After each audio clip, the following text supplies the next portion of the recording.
So my tips for recording, and this speaks to what you were saying, I might borrow you for a second, Ben, if that's all right, and we'll set this up, and I'll just show you how it is that we do the recording at the office. A lot of the videos that you see for Melbourne SEO services are recorded in the back room, and we've set up, I don't know, maybe we'll do it like that.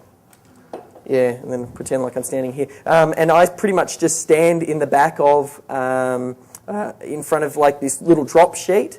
It's only a small room. Ben has all the lights set up. Usually I'll yell out, "Hey Ben, can you come make sure all the lighting's all good?" And then he'll come in and just, depending on what video it is that I'm doing, sometimes Ben's in the room because he can provide me some really good insight. And then pretty much I'll just stand there like this, like if you imagine yourself now drifting up out of your heads, floating in and landing down into my head, and imagine what it's like being here. It's pretty comfortable. You'll get used to it.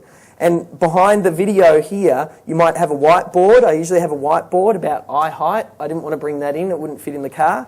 But I'll just have bullet points on what it is that I'm going to talk about. And I make sure that we only do bullet points. Pete and I did this for the video that we recorded that you'll see on the small business internet marketing. And the way that Ben's setting up these lights is probably something that you want to take note of, because you want to make sure, like this is a whole lot of stuff that Ben's brought to what it is that I do for my business to make sure that I brand myself really, really well. And I almost feel like if we've got a mic, Ben, I don't know if you want to give some insights as to how our videos have evolved. Well, first of all, I'll talk about the lighting system. I won't turn them on now, but you get the point. This is called a 3-point lighting system, and the best thing I can recommend is to throw it into YouTube. Go and look it up. Look up 3-point lighting system tutorial. It's a very simple and a very commonly used, even on big film sets and things like that. It's a really good lighting system. And basically what it does is, I'll use Dave as an example. You might have seen some earlier videos that Dave's done, like 3 years ago, sitting in front of the computer, and you're still getting the information coming across. There's a lot of good content, but he doesn't look necessarily the best that he could. Whereas with good lighting, no offense, but it's a universal thing. You know me well enough to with good lighting, it just pops the person out. It gives them a certain presence, and it's literally because you can see their face. There's no strong shadows coming down. Because if you stand under a downlight, you get shadows. Look, half your face is in shadow. But when you've got light coming at 2 angles like this, it lights both sides of the face, and then the one behind us throws a little light over the back and highlights, a bit of definition in the face as well, and helps push them out from the background. So it literally, overnight, I think that the quality of the videos changed. And you can see also it gives a certain confidence because you know that you're looking good, you're feeling good, you're backing up what you're saying with a certain presence.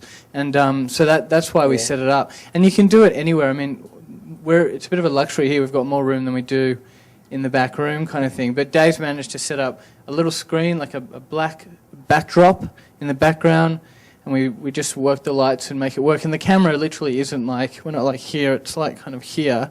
But we've just worked out the right system, and it's something you just need to play around with. Can I add one more thing? Please. You're about to say, but the Danos Direct stuff? Yeah, please. Dave gave an example about Barney's before. This guy is doing a print management. He's got a print management company, and he was asking. I went out to see him, and he was asking what he should talk about because he's all about customer service, right? And he's like, well, shouldn't I get up there and say, I give the best customer service, da-da-da? And the answer is no. You should give an anecdote. You should give an anecdote about customer service, but you don't need to say it. You can say, I had this customer, they needed 500,000 stickers out in 24 hours, and we did it. Rather than, I was there for them and I'm so good at this. It's that thing about saying the proof is in what you've done, and that's really powerful in video, going... And it could be about physio. I'm so passionate. I had this client who couldn't walk.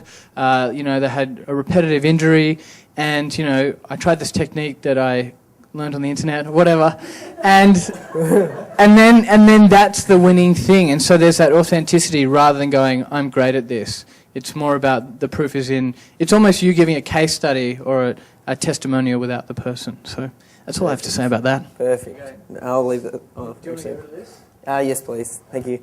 So, as you can see, and I'll show you some videos of before and after and what Ben's really brought to the team as far as that sort of stuff. And I think I get comments on the videos all the time. So I think if you guys can bring that to your video, your business, you'll do extremely well. The other tip as well, which Ben gave me, is when doing the post-edit afterwards, don't feel like you need to get the script exactly right from start to finish. If I'm making a 10-minute video, sometimes I'm on the money and I'll record straight through. Other times there'll be points where we stop and start, and I might just record a little segment and I'll stop. I'll record a little bit more of a segment, and then when Ben edits post, he'll have the video, and then when it cuts to the next part, he'll pop in. So he'll pop into the head. So it'll feel like, oh, that's just them changing camera angles. But really, that's me because I did another shoot or another shot.